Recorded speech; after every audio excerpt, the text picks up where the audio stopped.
out of the 20 jobs I've had, I've been fired from 20 of my jobs. Like, can you work this show, man? I got you back on. And I was like, cool, yeah. I'll do it. Day one of Hot Shot. Top Shot. Top Shot. Top Shot, yes. He was like, where are you? I was like, man, my tire blew. So I took a picture. He was like, okay. And I was like, dude, I really need this money, man. Don't fire me. He said, hey, man, these things happen, man. And you hung up real quick because I knew you were trying to find somebody else to replace me. After that, the very next time you tried to hire me, my daughter was born. I feel like he was like, you're killing me, Dion. Dude, why you say you gonna come to work and she was about to be born? Like, you was really taking it, you down to the wire, like, should I go? He's Because like, I already told Derek, yeah. All right, go ahead and handle it. I do have to find somebody. Right, like, I know, real talk. I was like, okay, but it definitely handle it. I hope I can get you in tomorrow.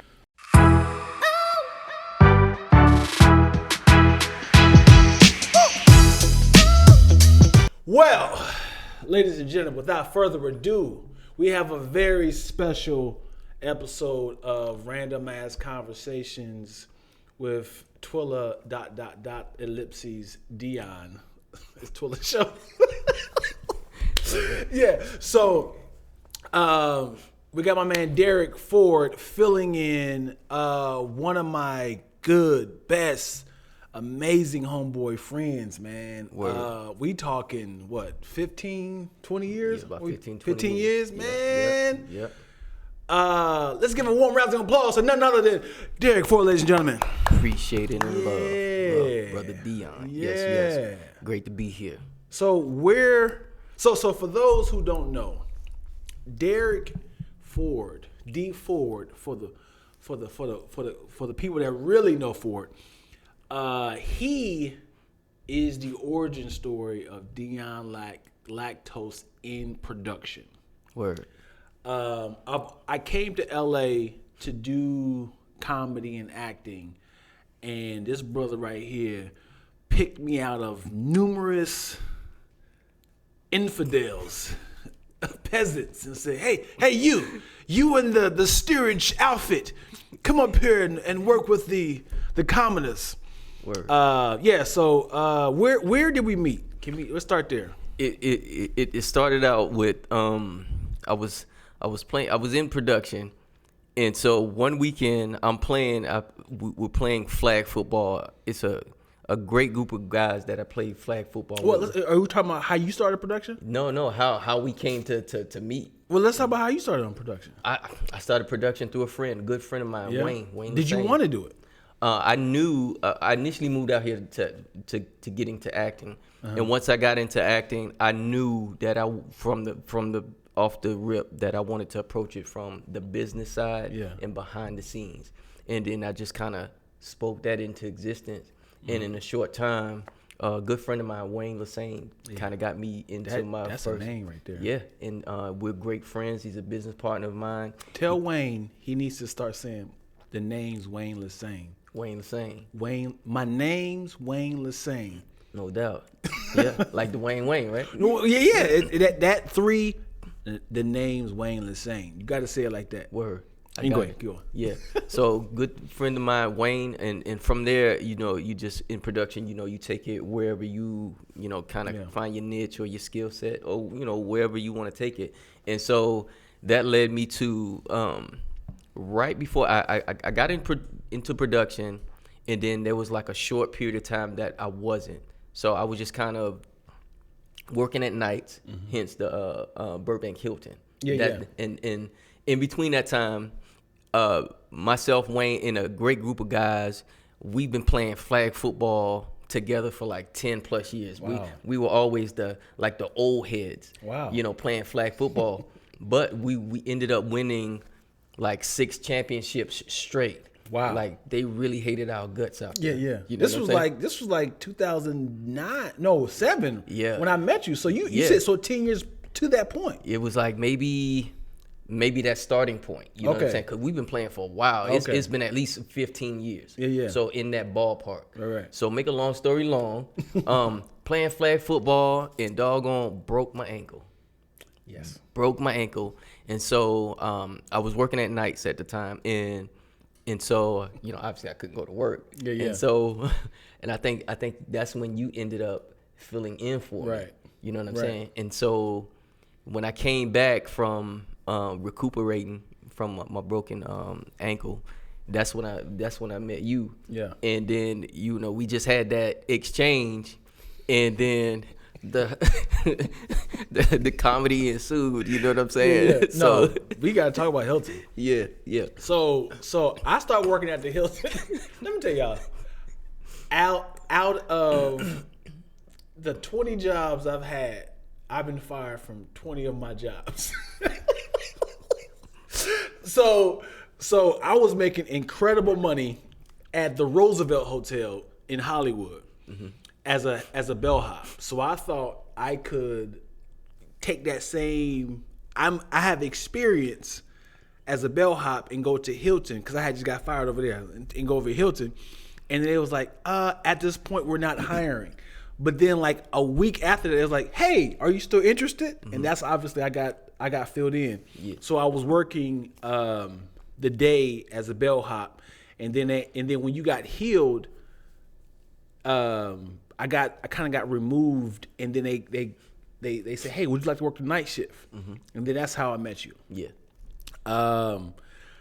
When I tell you, I took all the good training from Derek. I took all the good trainings and was like, okay, but how can I find the loopholes? I did all bad decisions. It was like one of the things of like, hey, do 1, 2, 3, 4, 5, 6, 7, 8, 9, 10. I'm like, but what if I go from 1, 5 to 10? All bad. So I say, hey, listen, if you don't, it's gonna go left, and I don't have an answer for you. You know what I'm saying? Yeah. And your boy, in true fashion, in true fashion, got fired. Didn't even reach my 90 days at the Hilton. Taking chances, man. That's what it's about, man. When you want to make it, you gotta take chances. You gotta push the envelope. That's what I'm saying. Yes.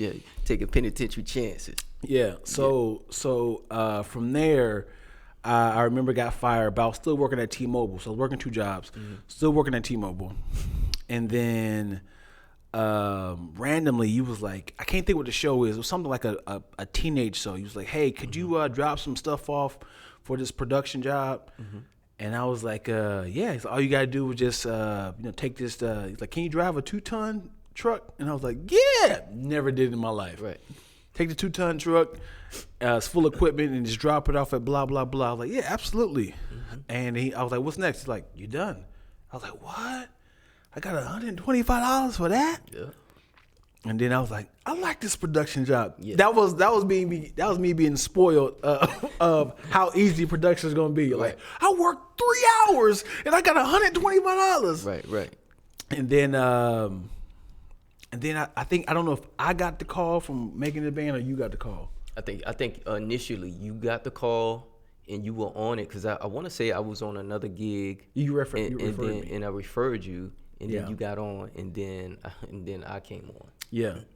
Making the Band was the nucleus of my production circle, because I worked 6 months on that show. The funny story is, I got on for like a 3-day job, and then I was like, thank you, Derek, man. I was like, your boy been broke, man. And I was like, man, they asked me to stay for another 6 months. He's like, are you serious? He's like, because you only got called for like 1 day. He was like, wait, hold up. Yeah, it was just a couple of days. So I was like, I need to put in a call if y'all gonna run this long. I mean, what's good? And then I was like, yo, I'm good now. I'm on now. I'm using the Batcave. Yes. Yeah. The infamous Batcave. Yeah. That's why I met a lot of my production circle of friends that we're still good to this day. Yeah, good people. And then from that job, as soon as it ended, I got on Get Hired, where I met the second half of my friends that I still work with to this day. That has gotten me every single last job. I'm talking like since 2008, I probably have been on 200 shows. Wow. From those 2 people, those 2 shows that have, kind of perpetuated my career. But yeah, man, I find it funny because when I started working with Garen and Joanne and like the JBs and stuff, like our circles changed.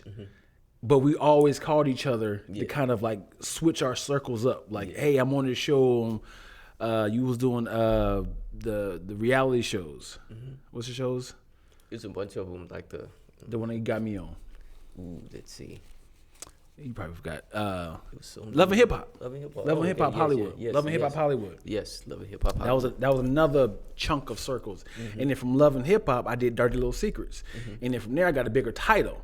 And that's when I realized that coordinating is a whole different ballpark. Definitely. Here's a fun story. What happened with me?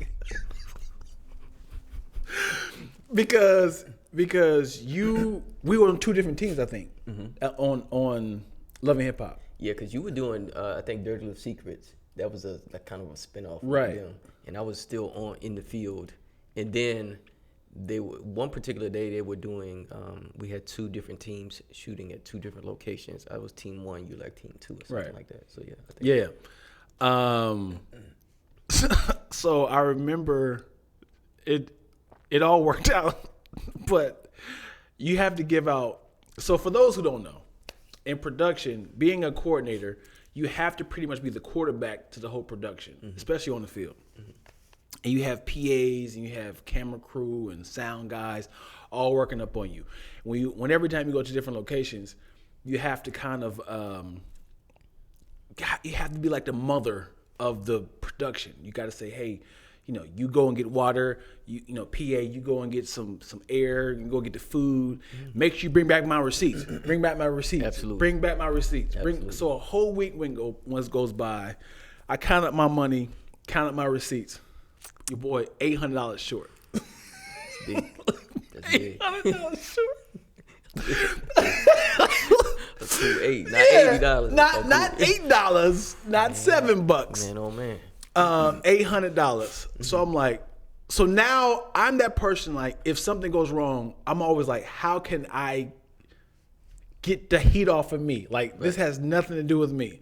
They're like, well, it is all you, because you should have kind of knew where the money was going every day. You got to kind of like collect your receipts, add your money up, add that up. Right. I let a whole week go by, and I was like, I don't know where to start. So now I'm going through all the restaurants. I'm asking everybody on my crew, hey, you have any receipts? Hey, you have any receipts? Can you go back to that location and get the receipts? Call that person. Can we email them receipts? To the point where people kept giving me receipts. Like, it was all over the place. Yeah. So now I am $1,000 over. Hey, but that's good. Yeah, it's good. But now they're looking at me like, so did you pocket the money, Dion? And now you have people. So now, like, yeah. So now it feels like I've pocketed the petty cash. And then I was like, I don't know. Cause everything checks out. I was like, I don't know which one of these receipts are bad, but the PAs gave me these receipts. So I don't know if they created them, or I counted wrong in the first place, or. So you ever had that happen to you before? Nah, cause I'm a stickler. Whether I was a PM, I'm a coordinator, production manager, even producing, my own content. I'm a stickler for those sort of things. So it's kind of like, hey. And I'll make a mental note, and I'll write it down. So if I need to come back to and to refer, say, hey, listen, and I'll call them, and they know, say, oh, this guy, they don't want to be on that list. The funny thing is, in my earlier productions that I did with Lacktoast, I had Derek as my second AD, and it was great to have him as my second AD because he didn't know any of the crew members.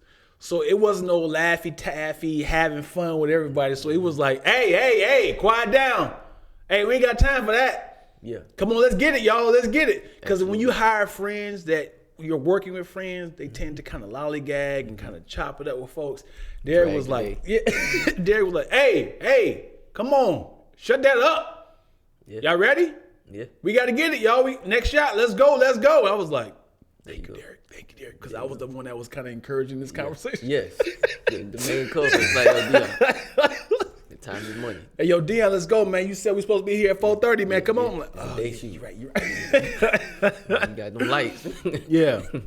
So I saw that in you, man. And what separated me from you is I did it for money and experience, but I knew I didn't want to grow in someone else's business. But I see you had that mindset of like, I saw you saying I can create my own production, and this is free school for me. Mm-hmm. I saw that from you. Yeah. I saw that as like I'm getting paid as this my institution. Correct. Like I'm learning the ins and outs of what a coordinator do, or PM, the line producer. Mm-hmm. Now you're creating a network of people, and you're showing them what you can do. Mm-hmm. So what I absolutely couldn't do is that, because I was like, this is a lot of energy that was taking my life, literally and figuratively. Yeah, it's one of those things where you have to multitask your energy. So you're on the logistical side of things, you're on the creative side of things, and it's all surrounded by business. Right. So it's you have to just create your own systems as well. Yeah. Because you of course you can learn from other people how to organize your day. Mm-hmm. I remember when you gave me a template of how to kind of facilitate the PAs and what direction to go and how to do that. I was like, okay, that's how he does it. So I was like, I need an actual map, like a timeline of things to do. So I took I think you had like an Excel sheet or something like that, and I just kind of translated it into like plain and simple words. Yeah. It was like Jack 10 a.m., Paul 10:15. Mm-hmm. So like my whole the Excel kind of scares me and people for some reason. Got you. I need me a list like what is next, and I'm crossing things out. Yeah. So what I saw was like being a mentor. I mean, you being my mentor in production. Mm-hmm. I kept saying, when this thing takes off, I have to have your experience or you on the team. There you go. And I keep seeing you growing, and I see that the investments that you did with like other people's like productions and stuff. I see how you move. You take this so seriously, man. Your connection is off the chains, off the roof, if you will. Do you have any sour stories? Not really. I mean, you got those those crazy stories where you dealing with individuals and I'm talking. Well, I know you about to say that, but I'm talking about like, damn, I dropped the ball, and you had to try to clean it up, or he was like, yeah, they didn't hire me no more. Not really. Really? Yeah. I try to, because in this business you always have to stay a few steps ahead if you get where I'm going. You know what I'm saying? You got to make sure you're on point. Because so you never dropped the ball and cleaned it up real quick.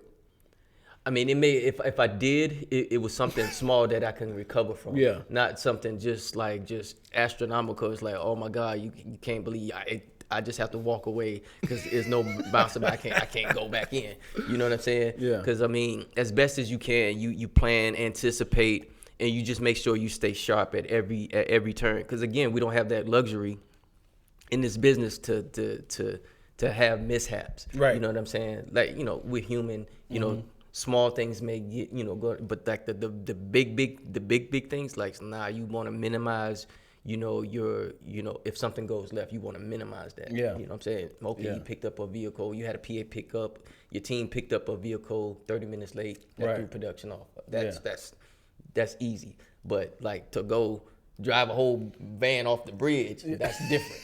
You know what I'm saying? Right. So you know, you just try to do that, and I knew, again, you have foresight and just really be a stickler. Myself being a stickler to just make sure that we from A to B and that we stay on top of things, like period. Because I know that, you know, even with the little things, you know, it comes back on you. Even though it's not a fault of yours, it becomes, you know, production is always that.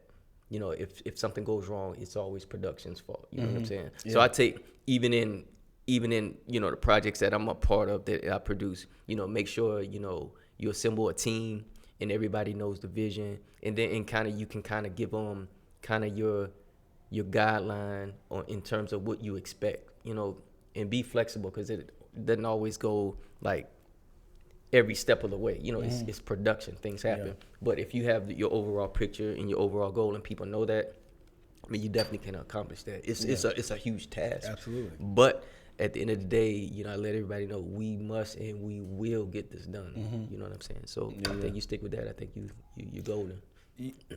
I know how firm and stern you are when it comes to your work. And I'm sure that somebody has challenged you, as in, like it's very rare. Like Derek has this look of a dad that don't play with me.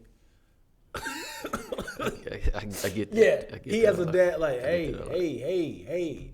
But has there ever been a time that you had to raise your voice? Oh, several times. And what's funny is that people, you know, occasionally people's like, you know, you're not my daddy. Yeah. And I don't take that kind of way. I was like, I'll hear that. And in my mind it's like, but if I was your dad, I'd whoop your butt. You know what I'm saying?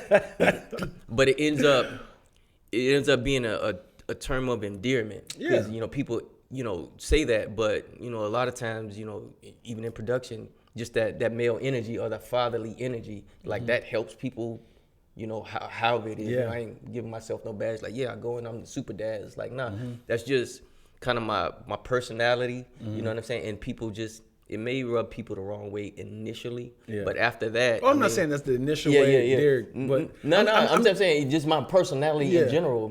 Like, this dude, butthole, he mean. What's your business? But like, give it like two seconds.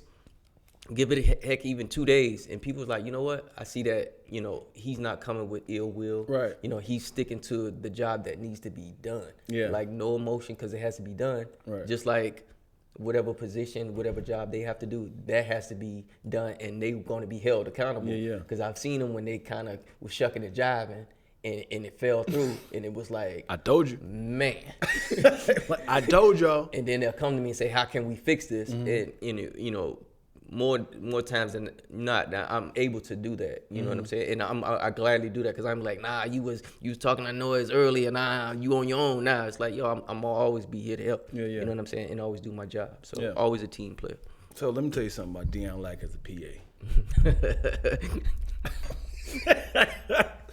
Dion Lack as a PA got more work in my own business done than I could ever in my house. Like, especially if it's like on a big show, like award shows. Yeah, VMAs. Yeah. When there's like 20 PAs. Yeah. Like, you find yourself a little crevice that you know you can kind of knock out I wrote my book. Yes, I remember when you started it. Good stuff. I wrote my book. Moment. Yeah, I wrote my book on VMAs and movie awards at the same time. So I would say in 12 hours, you might work a maximum, you alone, 3 hours. But then it'd be like a crunch time of like you know, all hands on deck of grabbing waters, all hands on deck on grabbing chairs. But after that, you get those newer PAs. So you get those newer PAs that's like trying to show off. Like, you go and burn your legs out. Go on, 18-year-old. Let them shine. Go and do your thing. I'll be in the dressing room knocking out these scripts or watching this movie. As you should. and when I say I was pushing the envelope, you'd be like, can we have a PA? can we have a PA to, you know, to make a run? You be like this. You be waiting as long as you can. You be like, and you hear somebody else like, I got it. I'm like, yeah. But see, that's the special thing in you know, just utilizing your time in this business, because when you coming in as, you know, low man on the totem pole. Yeah. And it's up to you to take it where you want. So just you in that time, in those times, just taking advantage of that time to write and be productive. Yeah. And then here you are with your very own production. Right. You have your studios here. Yeah. You know, producing content. Yeah. You know what I'm saying? You have your equipment. A lot of writing, team, man. A lot of writing. You have a great team. In building, and the future is up. You know what I'm saying? So you know, and I was definitely going to thank MTV and Viacom for sponsoring my book. There you go. Because I got a lot of sketches, raps, books, writing scripts done during that time. I definitely took advantage of that. As you should. But in the beginning, as a PA, I was definitely like trying to shine, and then I found myself being a gnat around production. It's kind of like, so what do you do? In the beginning, like, oh, so you're a grip? What does that mean? Oh, so you're a gaffer? So what is that? Oh, you're Union 30. What's it, Union 33? What does that mean? So I'm like doing. I was like, I'm starting to feel like I'm annoying. So let me. So if I've already introduced myself to all the PAs, I've gotten familiar with who everybody is. So I was like, so you want to stay busy or stay out of sight when it comes to production. You do not want to look like you just kind of wasting time. Like, hey, what are you doing? Yeah. You can't wipe some stuff down or something? Yeah. Yeah, you don't want to do that. So be busy, stay out of the way. So when you get out the way, you work. Yeah, man. So what's next on your timeline? What's next on my timeline? Just to continue to, you know, push out content. There's just several platforms now. You know, especially when you talk about, you know, just during this COVID time. You know, podcasts are the new lane, has been so for a little bit. So, you know, it's just another avenue and another opportunity to branch out and just still remain creative. So the constant is, of course, you know, writing. My team and I, we are always writing, pitching our shows, and, you know, just getting whatever steam we can out of those projects. And then, you know, once we're able to, you know, have that one to stick, you know, usher in those other, you know, projects that we've been, you know, you never stop writing. So it's like you must continue to write. So when, you know, that opportunity and that time comes, because people don't realize how much of a challenge it is at times to get, you know, your projects, you know, greenlit, and actually beyond that, just to really just get the funding and have it go and be successful in season after season. So, you know, that's a to-do. And again, so, you know, that's nothing to, you know, stop, you know, one from doing, but, you know, that is the constant, you know, just in this business. So you just hold fast to that. And so to answer your question, what's next? To continue to write. Yeah. You know, in this time, you know, just travel a little bit and just to learn, you know, just, you know, travel the country, hopefully maybe travel the world someday, and just really just, you know, just enhancing those experiences and just, you know, putting it all together, you know, and making something beautiful. So, absolutely. Yeah. I have a story, a production that we skipped past. Okay. And it was I think it was the most we've ever spent together. Okay. Hot Shot, yes. Every morning. Talk about it. And so day one of Hot Shot. Top Shot, yes. Top Shot. Yes. Day one of Top Shot, my tire blew. Remember that? And he was like, hey, where you at? I was like, dude, you ain't gonna believe, man. I'm on the 5, and in my head was like, I feel like you think I'm lying. Because he's like, where are you? I was like, man, my tire blew. So I took a picture. He was like, okay, all right. And I was like, dude, I really need this money, man. Don't fire me. He said, hey, man, these things happen, man. And you hung up real quick because I knew you were trying to find somebody else to replace me. Okay. So after that, the very next time you try to hire me my daughter was born. he was like, hey, can you work? This is my second daughter. Like, can you work this show, man? I got you back on. And I was like, cool, yeah. I'll do it. And then the very next day, it was like, Donnie's was like, Cadence is about to be born. So I was like, hey, man, my daughter's born. He was like, congratulations, man. Hey, handle that. Hey, man, handle that. I feel like he was like, you're killing me, Dion. He's like, you're killing me. And I send you the birth certificate like, hey, man, I'm telling you. Right. Yeah. But I get it. But I know somebody as like you're hiring me. Uh-huh. Like, I think you didn't hire me. You was like a reference. Mm-hmm. So I think Garen was working that show. Mm-hmm. And you was like, you had Garen hit me up. And then I told you to tell Garen, because I didn't have Garen's number at the time. Mm-hmm. So I know you was like, all right, man. Like, Dion, you're killing me, brother. What do you remember about that show? Well, to your story, I think that's how you perceived it, but just knowing me now, it was more like, all right, go ahead and handle it. I do have to find somebody. Right, like, real talk. I was like, okay, but it definitely handle it. I hope I can get you in tomorrow. You know what I'm saying? Right. And so, and all I do remember, somehow or another, we just ended up, I just would pick you up and every morning, ride, man. And we just ride. You know what I'm saying? And it was all love. It's like, go, like, for sure handle that, because I probably was on the show running around doing a million things. You know what I'm saying? So just at the end of the day, still trying to find a way to get you in. Like, definitely go handle that. And it's like, and probably with your daughter, it's more like, dude, why you say you gonna come to work and she's about to be born? Like, you was really taking it, you down to the wire, like, Donnies, what we doing? Yeah. Should I go? Because like, I already told Derek, But she came early, though. Okay. Yeah, she came early. Yeah, but now I would expect you to be there. That's of course. Big. That's big. But I was about to say, the memory I have the most is every morning, Donnies would take me to the 405 and like the 10. Mm-hmm. I'm gonna exit, and you would come by and pick me up, and we'll go straight to because it was on. You would exit and then go right back on the 405 because I didn't have a car. Yeah, and I remember we used to like work. I remember Kanye West album Twisted Dark Fantasy had just came out. Okay, and. We had therapy in that car, man. It was like an hour drive. No, it was good conversation. Good. And I think that's when we got the closest. Yeah. I do remember we used to do the push-up challenge. Yeah.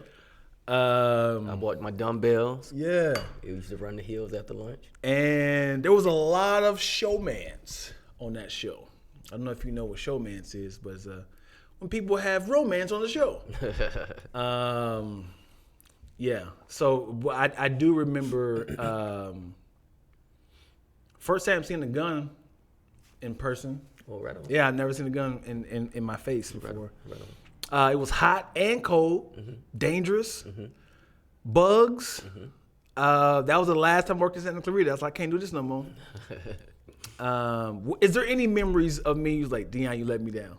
Not to say what just had is like, it's like I can't work with this dude no more. Nah, never. No? You know, because I'm not really a judgmental person like that. I mean, I can come on, off. Man, be honest, man. No, real talk. Yeah? Like, you know, I've never been one to like judge people like that, regardless of what it is. As long as you're not hurting women, children, and out there doing crazy stuff. Right.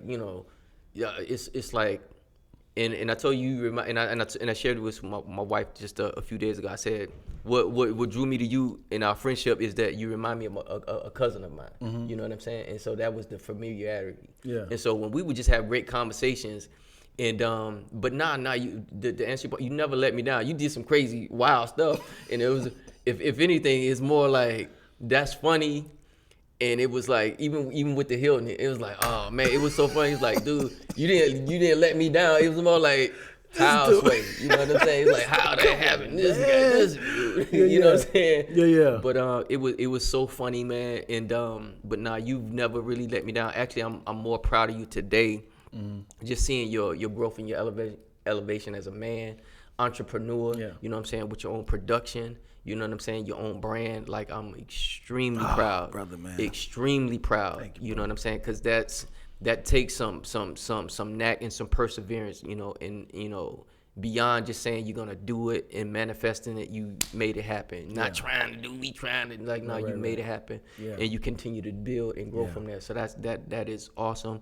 I big you up all the time about that. Oh man, that's what's up, brother. I appreciate it. Because I was wild, and I always look at you as a mentor, and I've always looked at you as a big brother. Yeah. And I know a lot of times I was like, gosh, I know Derek's gonna get back to Derek. So I know if there was a job that you hired me on, they're gonna say, hey, Dion did, or did you hire him? So anytime that, because I know the dirty little secret thing job was all you, and that was my first time coordinating.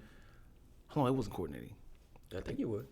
No, well, I did coordinating in Love and Hip Hop. Okay. I think I did production management. Yeah, but even with that, I didn't get any like negative feedback. Or Sweet, yeah. And you know, I would have told you. Right. I didn't have no ill will with anybody, but I'm always like I don't want to ruin your brand of references. Understood. So I always had that in the back of my mind of like anytime I should take some chances of like it's one of the things of like it's not on purpose doing something out of pocket. It's more of things of like, I might have to pull this PA that was supposed to pick up Tierra Marie and then go pick up Safari at the airport because I know her is going to be late. So should I have take a chance on not going to lunch on time or pull the Tierra Marie PA. That's one of the things of like, I gotta take the chance. So it's like, and she's in Marina Del Rey and the airport is here. I think I can do this. So I was like, hey, go pick up. So that's one of the things of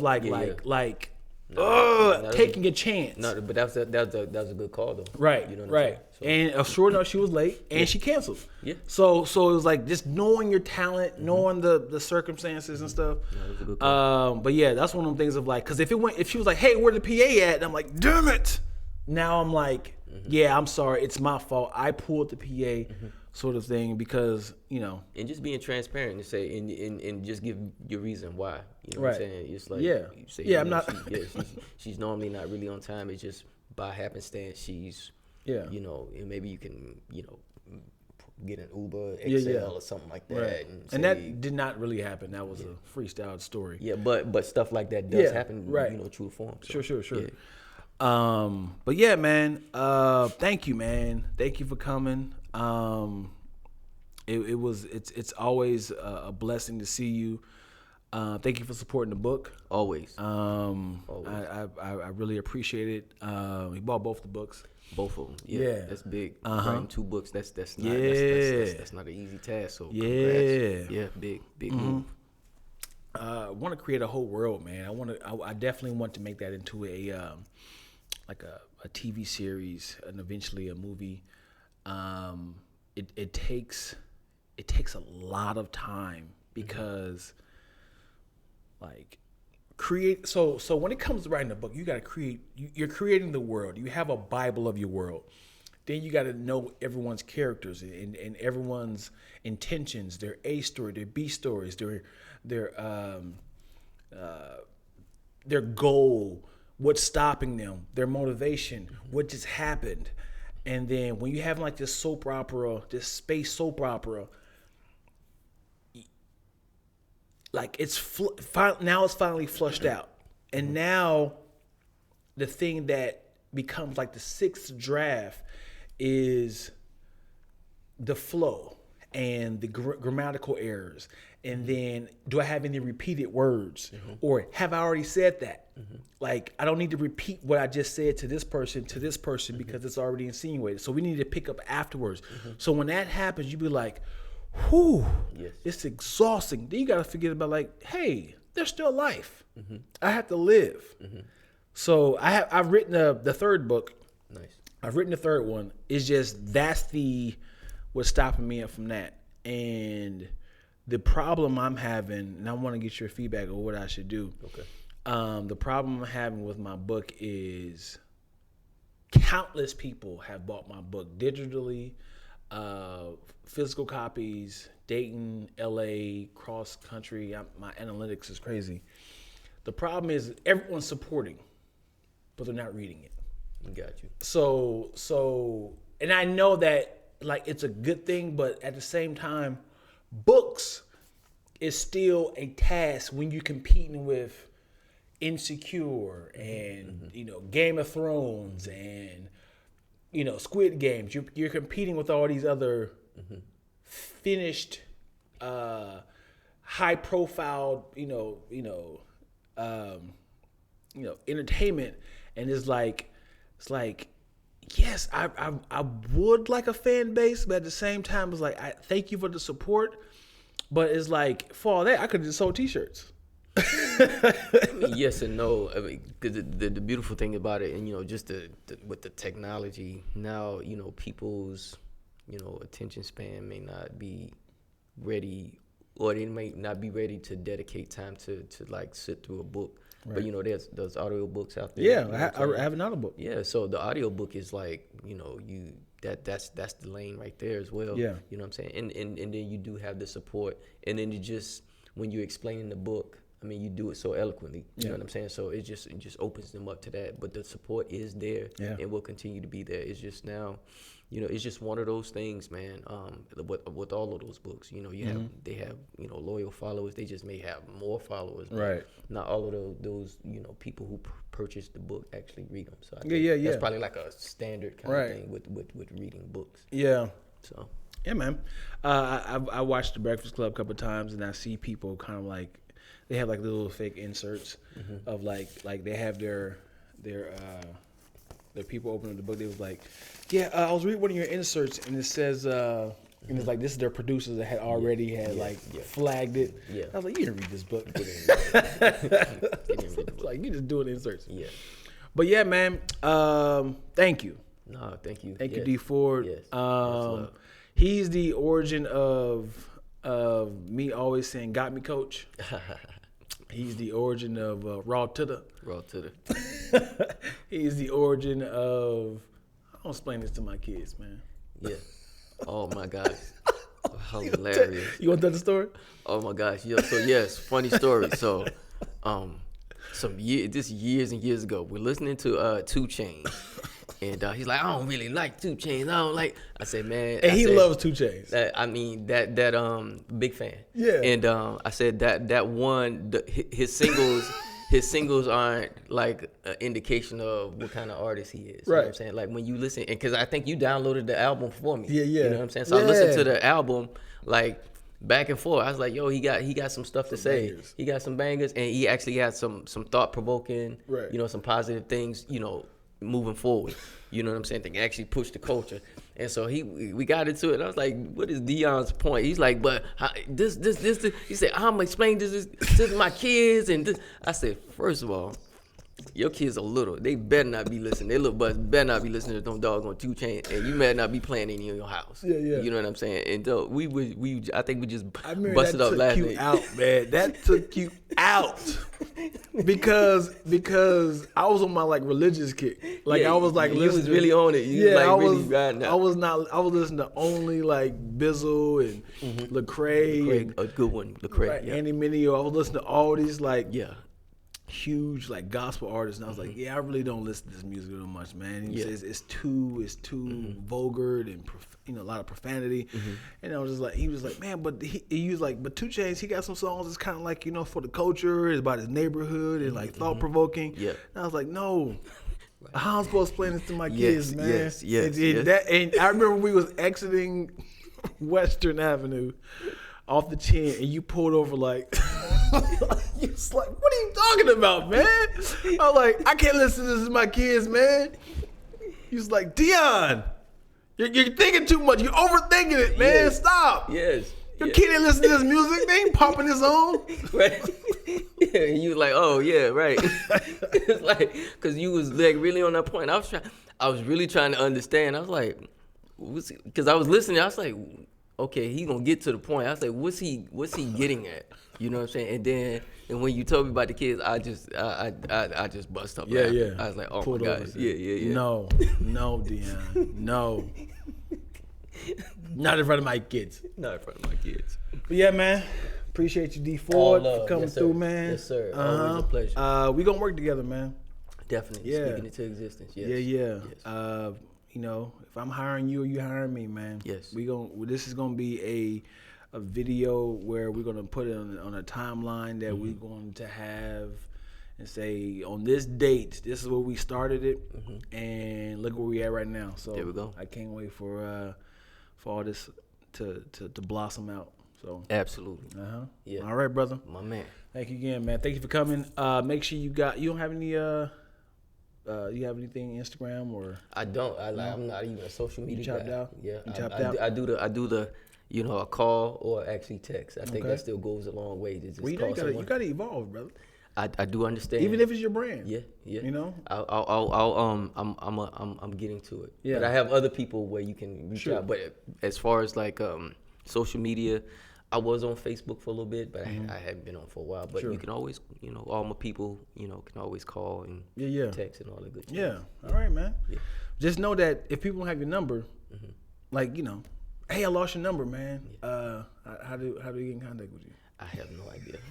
It's like, don't get in contact with me. But I keep in contact with so many people. It's like, knock on wood that, hopefully their numbers hadn't changed drastically. Sure. Or to a friend, 6 degrees separation. Yeah. We'll find somebody. My guy. All right, brother. Yes, sir. So, thank you guys for watching. Thank you for supporting the podcast. Make sure you like, subscribe, and comment below. Who else do you want to see in the production field or world? We want to bring some more people in to kind of, hear their experiences. So, again, thank you guys. Bye. Love.